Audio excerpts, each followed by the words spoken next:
Le 14 octobre 2025, Microsoft va arrêter le support technique sur Windows 10. Non seulement le support technique, mais aussi il n'y aura plus de mise à jour de sécurité. C'est-à-dire que Microsoft va forcer tout le monde à passer à Windows 11.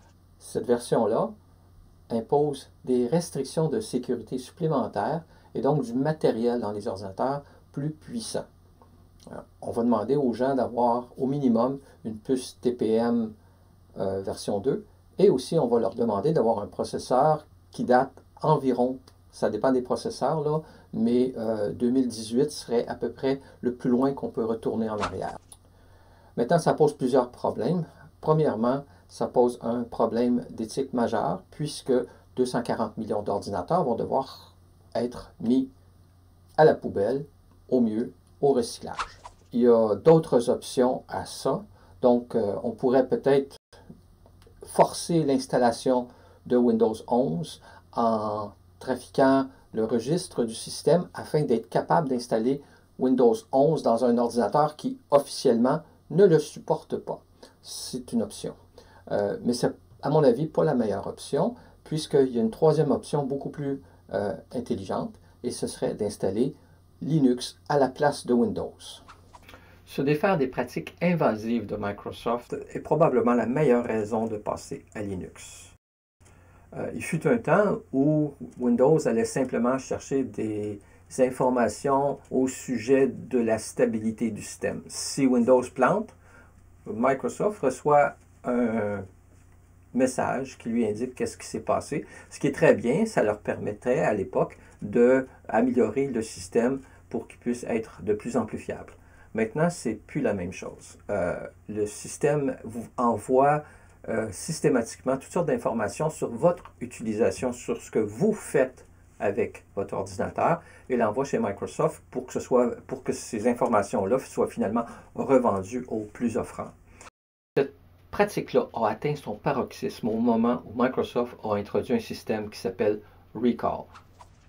Recall consiste à prendre des captures d'écran pendant que vous travaillez. Ces captures-là sont accumulées dans votre ordinateur et sont ensuite analysées par un engin d'intelligence artificielle. Le prétexte est de pouvoir vous aider à revenir en arrière pour comprendre, voir, analyser ce que vous avez déjà fait et retrouver des documents ou des sites que vous avez visités. Ces captures d'écran-là vont rester un certain temps dans votre ordinateur. Ils pourront être retransmises et les analyses de l'intelligence artificielle qui en seront dégagées pourraient se retrouver n'importe où sur Internet. C'est une brèche majeure pour votre sécurité. Si vous voulez simplement signifier à Microsoft que vous n'êtes pas d'accord avec ces pratiques-là, donc une façon de le faire, c'est d'arrêter d'utiliser le système d'exploitation Windows, que ce soit la version 10 ou la version 11, et vous passez à Linux. C'est un système d'exploitation qui est moins invasif, mais aussi c'est un système d'exploitation qui est beaucoup plus sécuritaire. Linux est beaucoup plus facile à installer que Windows. Ça s'installe rapidement et en plus, la plupart des pilotes que vous aurez besoin pour soutenir votre matériel sont déjà inclus dans le noyau Linux. Moins de téléchargement et le système est prêt immédiatement après son installation. Linux a aussi une interface graphique très agréable. Agréable à l'œil et agréable à utiliser.